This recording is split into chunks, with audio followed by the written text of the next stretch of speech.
നമസ്കാരം. അരിക് സിനിമയുടെ സംവിധായകൻ സനോജ്, അതിൽ മുഖ്യവേഷം കൈകാര്യം ചെയ്തിരിക്കുന്ന എൻ്റെ സുഹൃത്തു കൂടിയായ ഇർഷാദ്, നമസ്കാരം. നമസ്കാരം. എന്താണ് അരിക്? അരിക് ഒരു ഒരു കുടുംബത്തിൻ്റെ കഥയിലൂടെ കുറച്ച് സാമൂഹ്യ രാഷ്ട്രീയമൊക്കെ പറയുന്നൊരു സിനിമയാണ്. അത് സംസ്ഥാന ചലച്ചിത്ര വികസന കോർപ്പറേഷനാണ് നിർമ്മിക്കുന്നത്. അത് സാംസ്കാരിക വകുപ്പിൻ്റെ ഒരു പദ്ധതിയുടെ ഭാഗമായിട്ട് വന്നൊരു പ്രോജക്റ്റാണ്. ആ രീതിയിൽ അത് സംസ്ഥാന സർക്കാരിൻ്റെ ആദ്യത്തെ പ്രോജക്റ്റാണ്. 1.5 കോടി രൂപയ്ക്കുള്ളൊരു പ്രോജക്റ്റ്. അതിൻ്റെ ഭാഗമായിട്ട് സെലക്ട് ചെയ്യപ്പെടുകയും അത് 90ഓളം സ്ക്രിപ്റ്റിൽ നിന്ന് ഒന്നാമതെത്തിയ സ്ക്രിപ്റ്റാണ്. കേരളത്തിൻ്റെ ഒരു രാഷ്ട്രീയ പശ്ചാത്തലം കൂടെ കടന്നു വരുന്ന ഒരു കുടുംബത്തിൻ്റെ 3 തലമുറകളുടെ കഥ പറയുന്ന ഒരു സിനിമയാണ്. പക്ഷേ അത് എങ്ങനെയാണ് ഈ സിനിമയിലേക്ക് വരുന്നത്? എന്താണ് ഇതിൻ്റെ ഒരു പശ്ചാത്തലം? ശങ്കരൻ എന്നാണ് എൻ്റെ കഥാപാത്രത്തിൻ്റെ പേര്. ഞാനും സനോജും നാട്ടുകാരും കൂടിയാണ്. പക്ഷെ ഞങ്ങൾ ഈ സിനിമയിലൂടെ അടുപ്പം ഉണ്ടാവുന്നത്. പക്ഷെ നാട്ടുകാരൻ്റെ ബന്ധം വെച്ചിട്ടല്ല സനോജ് ഈ സിനിമയിലേക്ക് വരുന്നത്.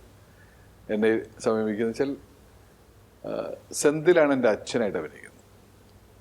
അപ്പോൾ ഞാൻ ആ ഫാമിലിയിലെ ഒരു മകനായിട്ട് അഭിനയിക്കുന്നു എന്ന് പറയുമ്പോൾ എന്തിന് ഇർഷാദിനെ തിരഞ്ഞെടുത്തു എന്നുള്ളൊരു ചോദ്യം ബോധപൂർവം വരാൻ സാധ്യതയുണ്ട്. കാരണം അമ്മയായിട്ട് വരുന്ന എല്ലാവരും ഒരു ഇരുനിറത്തിലുള്ള അല്ലെങ്കിൽ അങ്ങനെയുള്ളൊരു ആളുകളാണ്. അപ്പോൾ ഇതിൻ്റെ ആദ്യം എൻ്റെ അടുത്ത് സനോജ് വരുന്നു, സ്ക്രിപ്റ്റ് വായിക്കും. ഞാൻ പറഞ്ഞു, ഞാൻ വിചാരിച്ചത് എന്താ സനോജ് എൻ്റെ അടുത്ത് വരാൻ കാരണം. സ്ക്രിപ്റ്റ് വായിച്ചപ്പോൾ എനിക്ക് മനസ്സിലായി അത് ഞാൻ ചെയ്യേണ്ട ക്യാരക്ടർ തന്നെയാണ് ശങ്കരൻ എന്നുള്ളത്. അതിന് അങ്ങനൊരു വലിയ പ്രത്യേകതയുണ്ട് എൻ്റെ ക്യാരക്ടറിന്. ശങ്കരൻ എന്ന് പറയുന്ന ക്യാരക്ടറിന് സിനിമയിൽ വേറെ രീതിയിലാണെങ്കിലും എന്തുകൊണ്ട് ഞാൻ എന്നുള്ളതിന് അതൊരു വലിയ പ്രത്യേകത കൂടിയുള്ള ഒരു കഥാപാത്രം കൂടിയാണ് ശങ്കരൻ എന്ന് പറയുന്നത്. ഇത് ചലച്ചിത്ര വികസന കോർപ്പറേഷനാണ് നിർമ്മിക്കുന്നത്. സ്വാഭാവികമായിട്ട് ഇതൊരു സർക്കാർ പ്രൊജക്റ്റ് എന്നുള്ള രീതിയിൽ ഒരുപാട് ബുദ്ധിമുട്ടുകൾ ഉണ്ടാകാൻ സാധ്യതയുണ്ട്, വലിയ ലിമിറ്റേഷൻസ് ഉണ്ടാകാൻ സാധ്യതയുണ്ട്. എങ്ങനെയാണ് ഇത് പൂർത്തീകരിക്കുന്നത്? ആ ലിമിറ്റേഷൻസിനെ ഓവർകം ചെയ്യുന്ന തരത്തിലേക്ക് കൊണ്ടുപോകാൻ പറ്റിയെന്നുള്ളതാണ് ഞാനിപ്പം ഈ ഘട്ടത്തിൽ വിചാരിക്കുന്ന ഒരു കാര്യം. സ്വാഭാവികമായിട്ടും നമുക്കൊരു ഇൻഡിപെൻഡൻ്റ് ആയിട്ടുള്ള വേറെ തരത്തിലുള്ള ഒരു പ്രൊഡക്ഷൻ ഹൗസിൻ്റെ സിനിമ രീതികളുണ്ട്. ആ രീതികൾക്ക് ഒരുപാട് മെറിറ്റും ഉണ്ട്, ഡിമെറിറ്റ്സും ഉണ്ട്. സ്വാഭാവികമായിട്ട് ഇങ്ങനെ ഒരു പ്രൊഡക്ഷൻ്റെ ഭാഗമായിട്ട് അല്ലെങ്കിൽ വേറൊരു തരം ഒരു ഫണ്ടിൻ്റെ ഭാഗമായിട്ട് ഒരു പ്രോജക്റ്റ് കിട്ടുമ്പോൾ ആ പ്രോജക്റ്റ് ചെയ്യുക എന്നുള്ള അല്ലെങ്കിൽ അതിന് നിയോഗിക്കപ്പെടുന്ന അല്ലെങ്കിൽ ആ സ്ക്രിപ്റ്റ് സെലക്ട് ചെയ്യപ്പെടുമ്പോൾ അത് ചെയ്യാം എന്നുള്ള തീരുമാനത്തിലേക്കാണ് പോയത്. പിന്നെ അതിൻ്റെ നടപടിക്രമങ്ങളുടെയൊക്കെ ഭാഗമായിട്ടും മറ്റുമൊക്കെയുള്ള മറ്റു പല ഹിൻഡ്രൻസും ഉണ്ട്. അത് സ്വാഭാവികമായിട്ടും സംഭവിക്കുന്ന കാര്യങ്ങൾ സാങ്കേതികമായ ചില പ്രശ്നങ്ങളാണ്. അത് നാളെയും പരിഹരിക്കപ്പെടേണ്ട പ്രശ്നങ്ങളാണ്. പക്ഷെ നമ്മൾ കുറേയൊക്കെ അതിനെ റെക്ടിഫൈ ചെയ്തും കുറേയൊക്കെ പരിഹരിച്ചും തന്നെയാണ് മുന്നോട്ട് പോയത്. ആ രീതിയിൽ ഇപ്പം വളരെ നല്ല രീതിയിൽ അവസാനം നമുക്കിപ്പോൾ റിലീസ് ചെയ്യുന്ന ഒരു സാഹചര്യത്തിലേക്ക് എത്തിക്കാൻ പറ്റും. ഇപ്പോൾ 32ഓളം തിയേറ്ററുകളിൽ പടം റിലീസ് ചെയ്യുകയാണ്. നമ്മൾ വിചാരിച്ച പോലെ പല കാര്യങ്ങളും ചെയ്തെടുക്കാനോ അല്ലെങ്കിൽ അതിനുവേണ്ടി ഡിമാൻഡ് ചെയ്യാനൊക്കെ പറ്റി. അങ്ങനെ പറ്റണം എന്നുള്ളതാണ് എൻ്റെ ഒരു അഭിപ്രായം. ഞങ്ങളൊരു മാധ്യമപ്രവർത്തനം കൂടി ആയതുകൊണ്ട് ഈ കേരളത്തിൽ ഇന്നത് കണ്ടിട്ടില്ലാത്ത രീതിയിലുള്ള വലിയ സാമൂഹ്യ മാറ്റങ്ങൾ ഉണ്ടായിക്കൊണ്ടിരുന്നു. രാഷ്ട്രീയ രംഗത്ത് മാറ്റങ്ങൾ ഉണ്ടായിക്കൊണ്ടിരുന്നു, സാമൂഹ്യ രംഗത്ത് ഒരുപാട് മാറ്റങ്ങൾ ഉണ്ടായിക്കൊണ്ട് അതിൻ്റെയൊക്കെ ഒരു ചില സ്വാധീനങ്ങൾ ഈ സിനിമയിൽ ഉണ്ടാവുമെന്ന് പ്രതീക്ഷിക്കാമോ? തീർച്ചയായിട്ടും. ഇത് കേരളത്തിൻ്റെ ഒരു പെർസ്പെക്റ്റീവിൽ അല്ലെങ്കിൽ കേരളത്തിൻ്റെ ഒരു സർഫേസിൽ മാത്രം നിൽക്കുന്ന ഒരു സിനിമ. സ്റ്റോറി അല്ലേ? അതിൻ്റെ ഒരു തിരക്കഥ അല്ലെങ്കിൽ അതിൻ്റെ ഒരു കഥാലോകം എന്ന് പറയുന്നത് ഇതൊരു ഇന്ത്യൻ കഥയാണ്. ഒരു ഇന്ത്യൻ കഥയാണ്. പാൻ ഇന്ത്യൻ സിനിമ എന്ന് പറയുന്നത് സാധാരണ പറയുന്നത് അതിൻ്റെ ബഡ്ജറ്റിൻ്റെ അത് എത്ര കണ്ട് അതിൻ്റെ ബഡ്ജറ്റും പിന്നെ അതിലേക്ക് മറ്റു ഭാഷകളിൽ നിന്നുള്ള നടീനടന്മാരും വരുന്നതിനനുസരിച്ചാണ്. അതിൻ്റെ സ്കെയില്, അതിൻ്റെ ഗ്രാവിറ്റി എന്നൊക്കെ പറയുന്നത് കഥയുടെ ഒരു ഇൻറ്റൻസിറ്റിയൊക്കെ അതിൻ്റെ ബഡ്ജറ്റിൻ്റെ സ്കെയിലാണ്.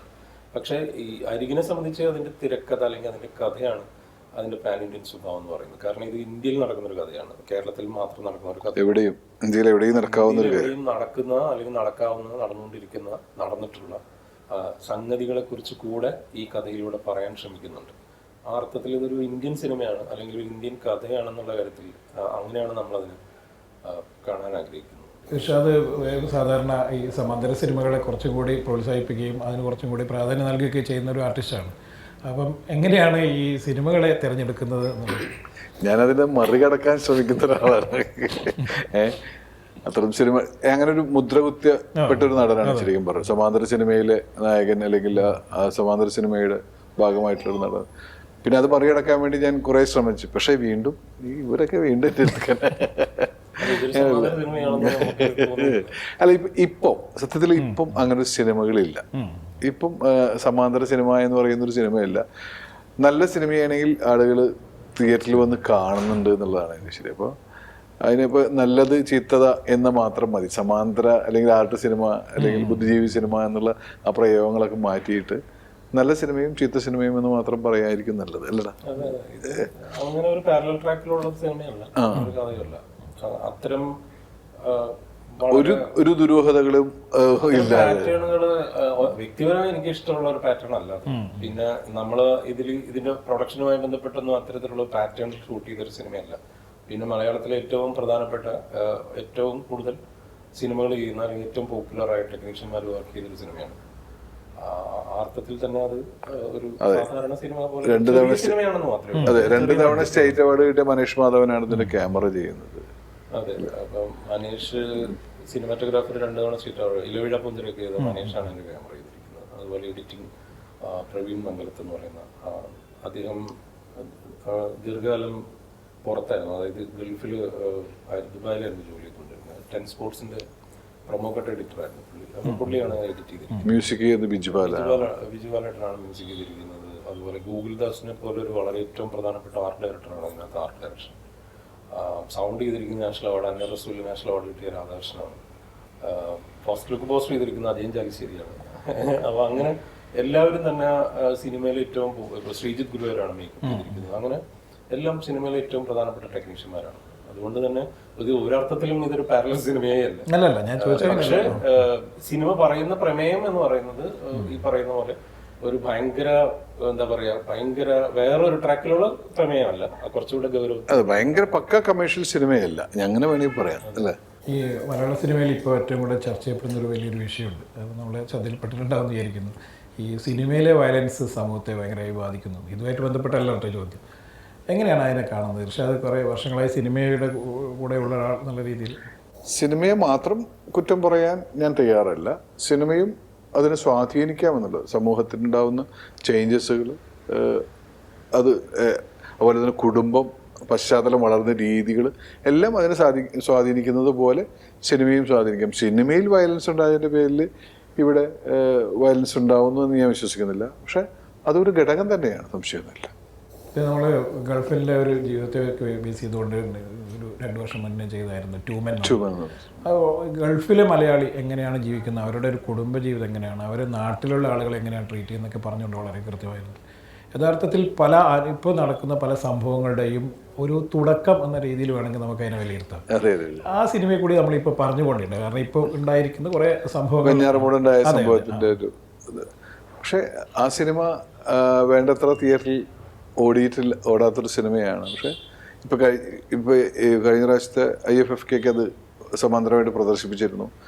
പല ജൂറികളും വന്ന്, ഇൻ്റർനാഷണൽ ജൂറികൾ വന്നിട്ട് വരെ കണ്ടിട്ട് ഭയങ്കര അഭിപ്രായം പറഞ്ഞ ഇതൊക്കെ വലിയ എന്താ പറയുക, അത്ര നല്ല സിനിമകളും അല്ലെങ്കിൽ സമൂഹത്തിന് നന്മ ഉണ്ടാക്കുന്ന രീതിയിലുള്ള സിനിമകളൊക്കെ ചില ചോദ്യങ്ങളും ഉത്തരങ്ങളും അല്ലെങ്കിൽ ചൂണ്ടിക്കാണിക്കുന്ന പല സംഗതികളും ഇവിടെ കാണിക്കുന്നുണ്ട്. പക്ഷേ ആ രീതിയിൽ ചിലപ്പോൾ പ്രോത്സാഹിപ്പിക്കപ്പെടുന്നില്ല. എന്തുകൊണ്ട് എന്നുള്ള ചോദ്യം നമുക്കില്ല.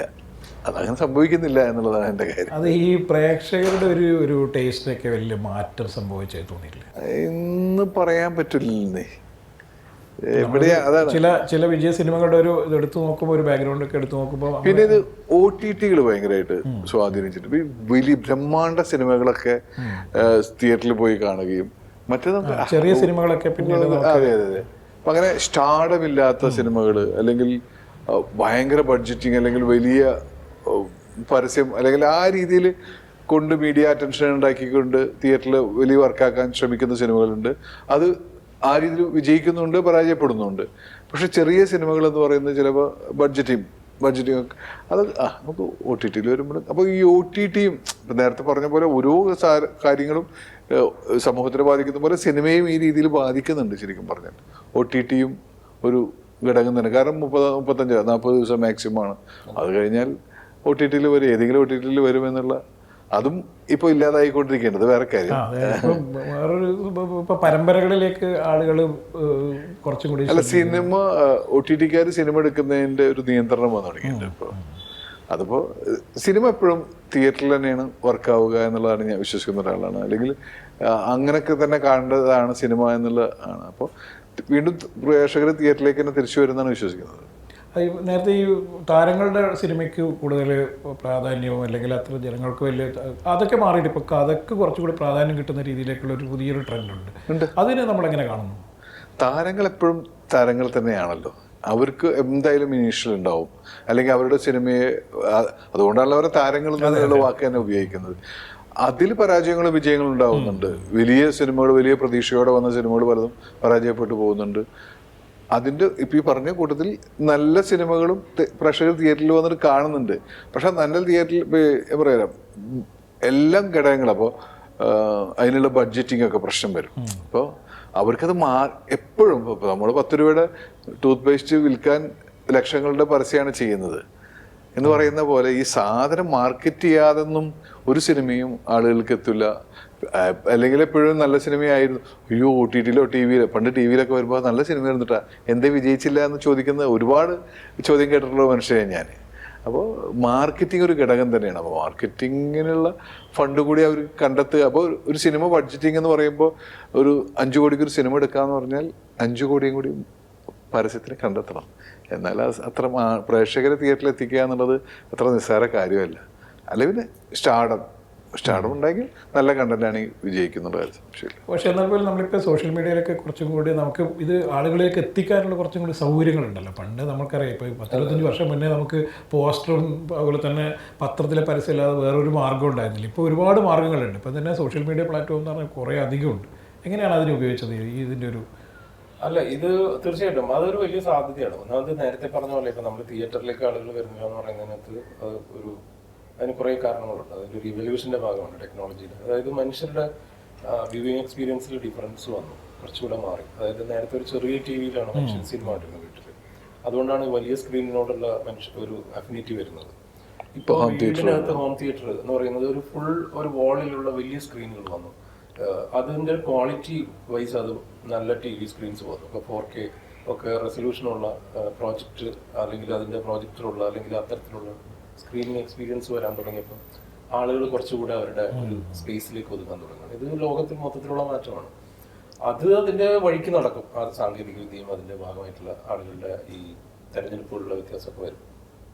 പക്ഷെ സിനിമ എന്ന് പറയുന്ന ആ മീഡിയം അത് തുടർന്നുകൊണ്ടേയിരിക്കും. അതിൽ പുതിയ എക്സ്പീരിമെന്റ്സ് വരും. എത്രയൊക്കെ വെബ് സീരീസ് കണ്ടാലും സിനിമകൾ കാണാൻ വേണ്ടിയുള്ള ആൾക്കാരുടെ ആഗ്രഹത്തിൽ മാറ്റം വരുന്നില്ല.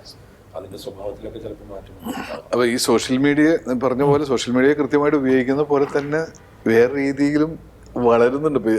അതായത് സോഷ്യൽ മീഡിയയിലൂടെ നല്ല രീതിയിൽ പരസ്യം ചെയ്യാൻ പറ്റുന്നു എന്ന് പറയും പോലെ ആ സമയത്താണ് ഹോം തിയേറ്ററുകൾ വീടുകളിൽ ഉണ്ടാവുന്നു. അപ്പൊ ഇതൊക്കെ നടക്കുന്നതാണ്. അരികിനെ സംബന്ധിച്ച് പറയുകയാണെങ്കിൽ എനിക്ക് തോന്നുന്നു ഒരുപക്ഷെ KSFDCയുടെ സിനിമകളിൽ ഏറ്റവും കൂടുതൽ നന്നായിട്ട് ആ രീതിയിൽ നമ്മളൊരു അവകാശവാദമല്ല, പക്ഷെ കൂടുതൽ അറ്റൻഷൻ സീക്ക് ചെയ്യുന്ന തരത്തിലുള്ള ഒരു മാർക്കറ്റിംഗ് സ്ട്രാറ്റജി കൊണ്ടുവരാൻ പറ്റും ഈ സിനിമയ്ക്കകത്ത്. ഇപ്പോൾ ഇതിന്റെ ഫസ്റ്റ് ലുക്ക് പോസ്റ്റർ അനൗൺസ് ചെയ്യുന്നത് മുതൽ, അല്ലെങ്കിൽ അതിന് മുൻപ് തൊട്ട് ഇപ്പോൾ ഫസ്റ്റ് ലുക്ക് പോസ്റ്റർ അനൗൺസ് ചെയ്യുന്നത് പൃഥ്വിരാജ് ആണ്, അല്ലെങ്കിൽ ടീസർ ലിജോയുടെ പേജിലൂടെ വരുന്നു, അല്ലെങ്കിൽ ട്രെയിലർ അതിനുശേഷം ആസിഫ് അലിയും പെപ്പയും റിലീസ് ചെയ്യുന്നു. അങ്ങനെ ഏറ്റവും ആ രീതിയിൽ സോഷ്യൽ മീഡിയയിൽ ഈ യുവാക്കൾക്ക് ഉൾപ്പെടെയുള്ള അല്ലെങ്കിൽ അതിന് ഏറ്റവും വലിയ തെളിവെന്ന് വെച്ചാൽ ഞാൻ തൃശ്ശൂർ ഇൻഫോക്ക് നടന്നുകൊണ്ടിരിക്കുന്നുണ്ടല്ലോ. അപ്പോൾ അവിടെ കണ്ടുമുട്ടുന്ന ആളുകൾക്ക് എന്നാൽ അരികെ 28 അപ്പൊ എല്ലാവർക്കും അറിയാം. ആ രീതിയിൽ നമ്മൾ റീച്ച് ഉണ്ടാക്കാൻ പറ്റി. ബാക്കി നമ്മുടെ കയ്യിലല്ലല്ലോ,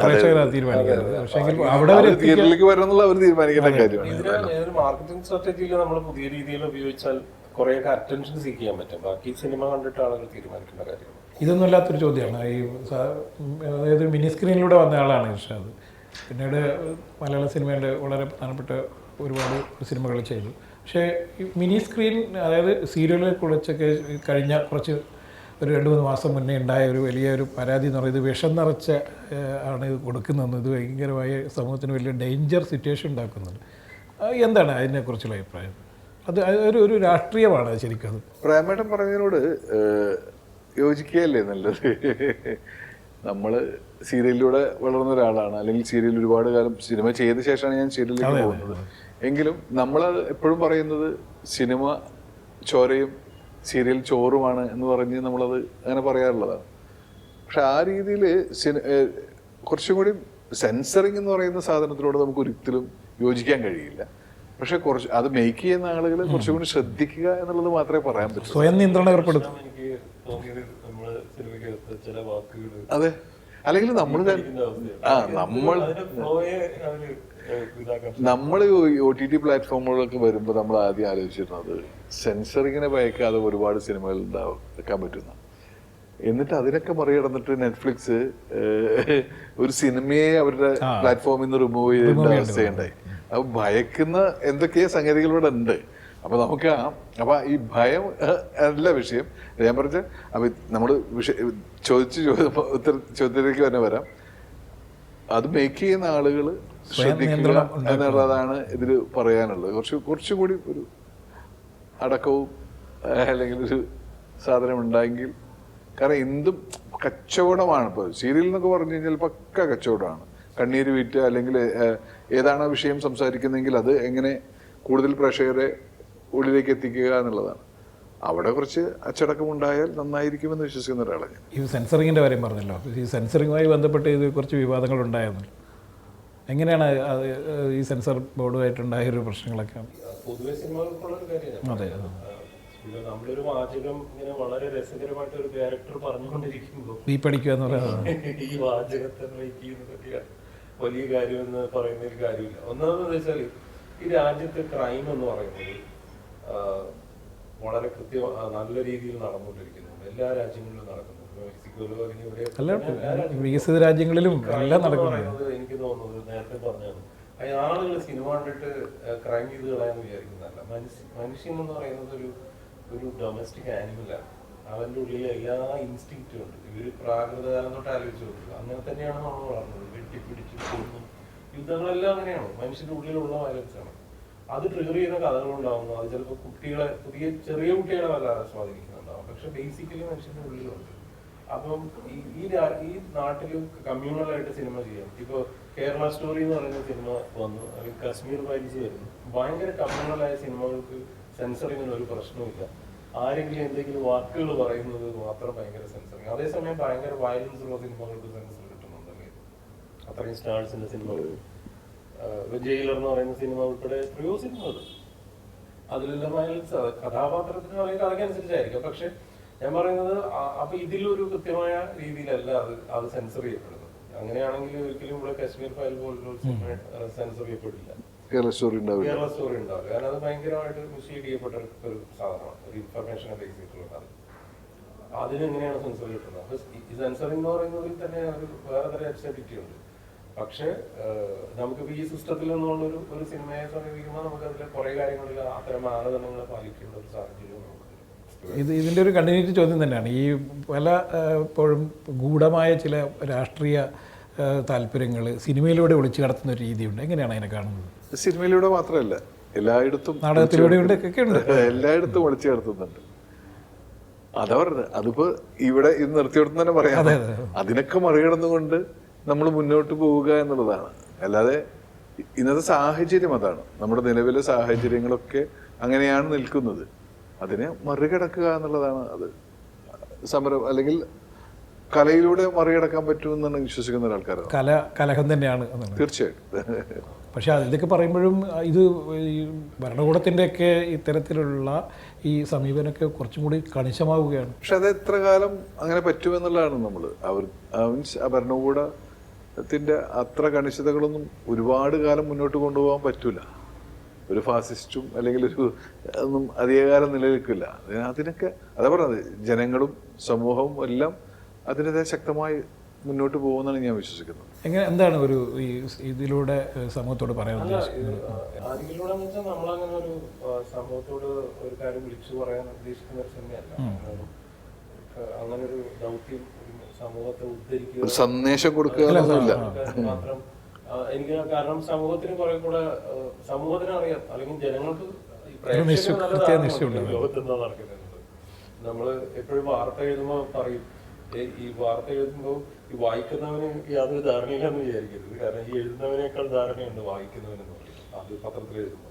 അതുപോലെ തന്നെയാണ് സിനിമ. ഒരു കഥ ഏത് കാര്യം പറയുമ്പോൾ ആ കാണുന്നവന്റെ പ്രേക്ഷകർ എപ്പോഴും ചെറുതാക്കി കാണരുത്, അണ്ടർ എസ്റ്റിമേറ്റ് ചെയ്യാൻ പറ്റില്ല. അപ്പോൾ നമ്മൾ ആ രീതിയിൽ അവരെ അവിടെ ഒരു കാര്യം പ്രഖ്യാപിക്കുന്ന സിനിമകൾ അല്ല ഇത്, അല്ലെങ്കിൽ അങ്ങനെ ഉദ്ദേശമില്ല.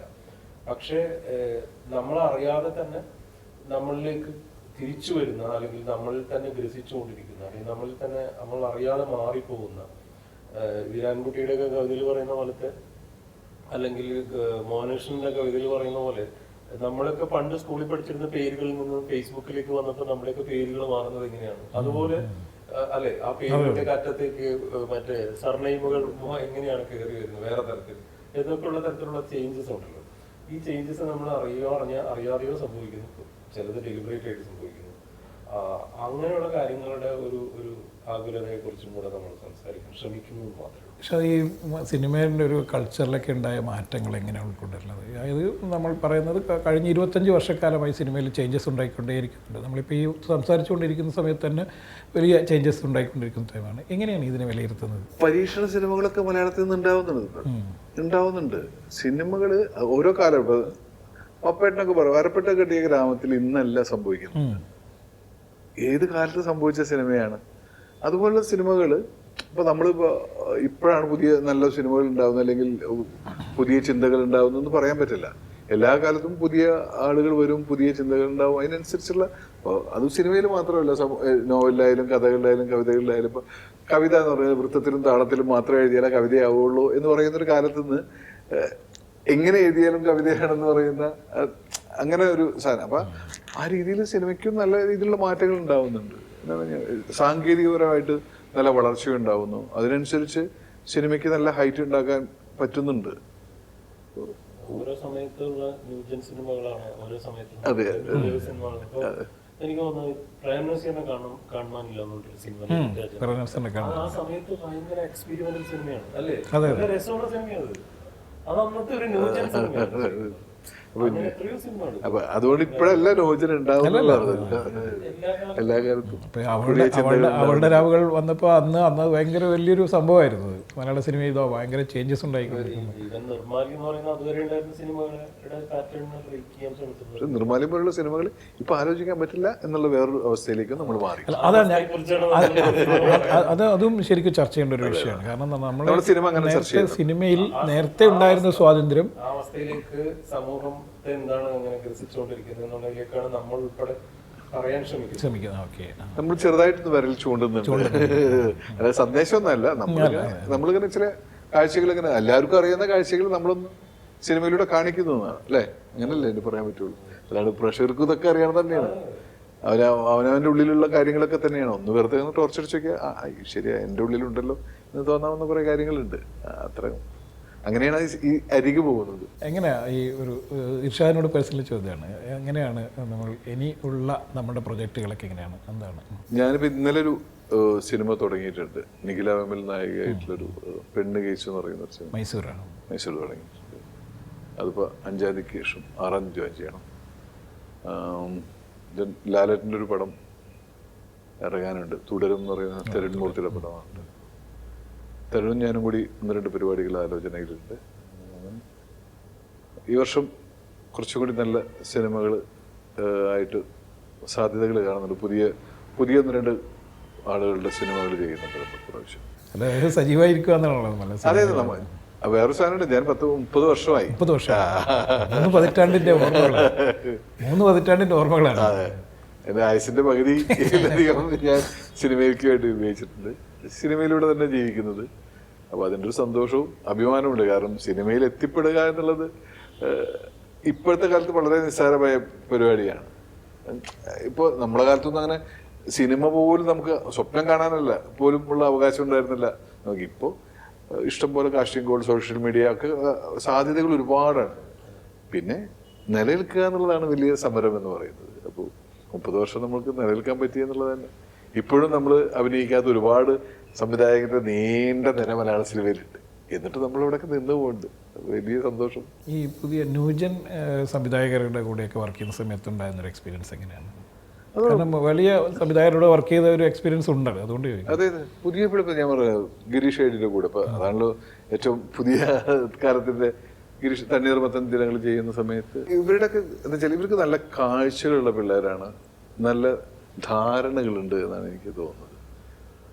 അവർക്ക് പറയാൻ പോകുന്ന കാര്യത്തെക്കുറിച്ച് പറയുന്ന വിഷയത്തിന്റെ ഗൗരവമോ ഒന്നുമല്ല, പറയുന്നത് ഇന്ന സാധനമാണെന്നും ഞാൻ അതിനെക്കുറിച്ച് നല്ല ധാരണ, വിഷയത്തിന്റെ വലുപ്പത്തെക്കുറിച്ച് ആലോചിക്കരുത്, ഞാൻ ഇന്ന സാധനം പറയാൻ പോകുന്നു, ഈ സിനിമ ഇതാണ് പറയാൻ പോകുന്നത്, ഇതിങ്ങനെയാണ് സിനിമ എന്നുള്ള രീതിയിൽ നല്ല കാഴ്ചയുള്ള പുതിയ തലമുറ ഉണ്ടെന്നാണ് ഞാൻ വിശ്വസിക്കുന്നത്. എന്താണ് ഒരു മാധ്യമപ്രവർത്തനം, ഇതൊരു മറ്റൊരു മാധ്യമമാണ്, എങ്ങനെയാണ് ഇത് രണ്ടിനെയും? അല്ല, അത് എന്നെ സംബന്ധിച്ചിപ്പോൾ ഞാനൊരു 18 വർഷത്തോളമായിട്ട് മാധ്യമപ്രവർത്തനമാണ് പല സ്ഥാപനങ്ങളുമായിട്ട്. ഞാൻ ജോലി ചെയ്തുകൊണ്ടിരിക്കുന്ന സമയത്ത്, ഞാൻ മാതൃഭൂമിയിലായിരിക്കുന്ന സമയത്ത് യു പി സ്റ്റേറ്റ് കറസ്പോണ്ടന്റ് ആയിരുന്നു 4 വർഷം.